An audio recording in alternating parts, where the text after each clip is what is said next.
People in the West sometimes ask me this question, that Swamiji, there is so much of bhakti in India. In some form or the other, adhyatma, spirituality is being practiced in every household practically. Somebody is worshipping Mother Durga, somebody is worshipping Laddu Gopal, somebody has got a Shaligram and so on. Then why is it that corruption is not getting eliminated from India? Why is it that this bhakti is not cleansing the hearts and minds of the people? The reason is, what seems to be bhakti of the Lord is actually bhakti of worldly desires. If you go to God for the fulfillment of worldly desires, your mind is not going towards the Lord and hence not getting purified.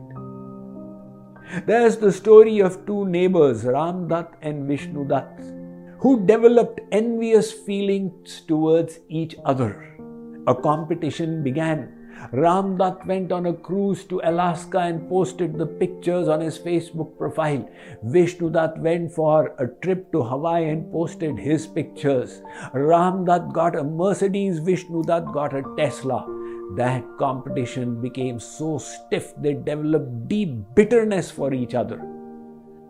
One day Ram Dutt decided the only way to go ahead of Vishnu Dutt would be to get a boon from Bhagavan Shiv. Early in the morning at 5 a.m., he reached the Shivalaya in that locality. He offered his pranams to the Shivling and sat down under a tree and began chanting the names Om Namah Shivaya. However, sometimes evil minds think alike. That very day, Vishnu Dutt had the same inspiration, and at 10 past 5, he too reached the same Shivalaya. He offered his pranams to the Shivling and sat down under another tree in the courtyard. However, he heard the sound Om Namah Shivaya coming. In a jiffy, he understood what his neighbor was doing. He decided, let's see who is able to appease Umapati Mahadev first. He began chanting Namah Shivaya Om.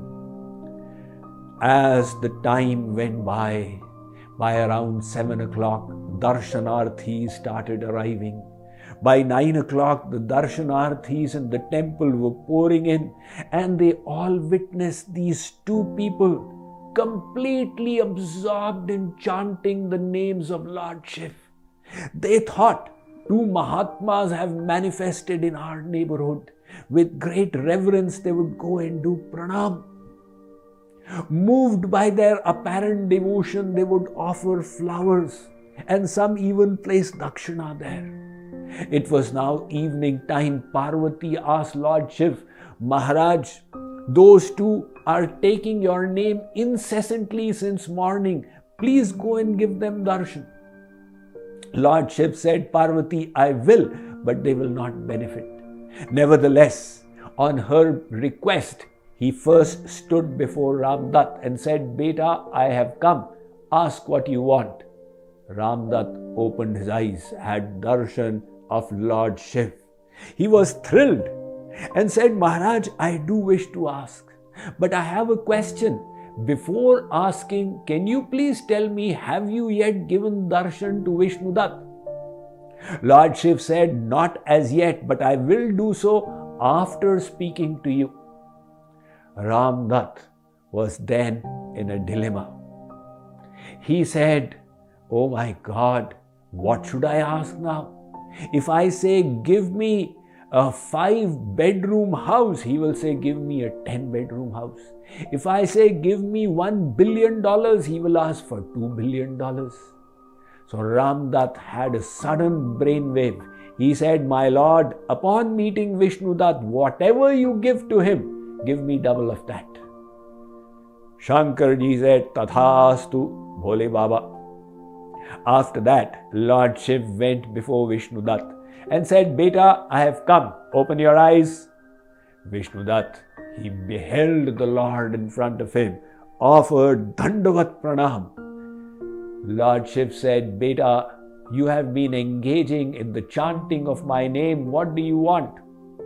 Vishnudat said, Maharaj, I will definitely ask for a boon, but first please tell me, what have you given to Ramdat? Lord Shiv said, whatever you get, he should get double. Vishnudat saw the futility of his exercise now, because at the end of it, he would still remain at 50% no matter what he asked. But he too suddenly got an inspired brainwave and said, there's only one way to move ahead. Maharaj, please make me blind in one eye. Lord Shiv again blessed, Tathastu. So Vishnudat became Kana. He lost one eye, and Ramdat became Andha, completely blind. And the devotees of the locality who were thinking two Mahatmas have manifested realized they were not Mahatmas at all. They seemed to be engaging in devotion, but the mind was elsewhere placed. Bhakti means upasana, upasana, to go and sit close to the Lord. How will you go close? By taking your mind there. And that requires freeing your mind from material desires. If we wish to avoid the kind of foolishness that Ramdat and Vishnudat did, we must say, Meri chahi mat karo, main moorak agyan, teri chahi mein Prabhu hai mera kalyan. My Lord, even if I ask you for material boons, please don't fulfill them, for I don't know what is right for me. I have been in ignorance since endless lifetimes. You are my benevolent benefactor, my well-wisher, and full of knowledge and compassion. My Lord, you please decide what is best, and you bestow that boon upon me. So somebody may ask here, is it wrong to ask for bhakti, for gyan, for vairagya? Not really. Once you decide, I wish to love the Lord and my goal is to serve Him, for that service, if you ask for bhakti, it is still selfless intention. So pray, God, give me devotion so I may serve you. Bless me with divine knowledge so I may offer it in your loving service.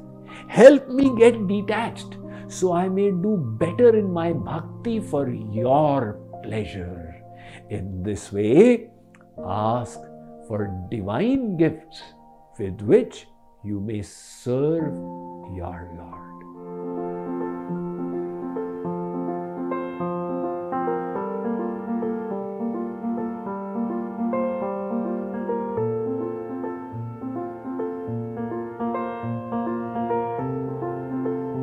Daily Sadhana is a unique coaching platform envisioned by Swami Mukundananda for people of all backgrounds to make systematic spiritual progress at your own pace and in the comfort of your own home. In Daily Sadhana, Swami Mukundananda will be your personal spiritual coach and will help you learn and practice spirituality every day in a structured and engaging manner. If we could transform ourselves just 1% every day, after a few months, we would have changed ourselves 100%. Daily Sadhana offers beautifully designed online courses where the timeless Vedic philosophy is systematically organized into daily lessons. Each daily lesson contains an exclusive video lecture, review slides to revise the key takeaways, special meditation sessions, and quizzes and exercises. Visit mydailysadhana.org to learn more and start your spiritual practice today.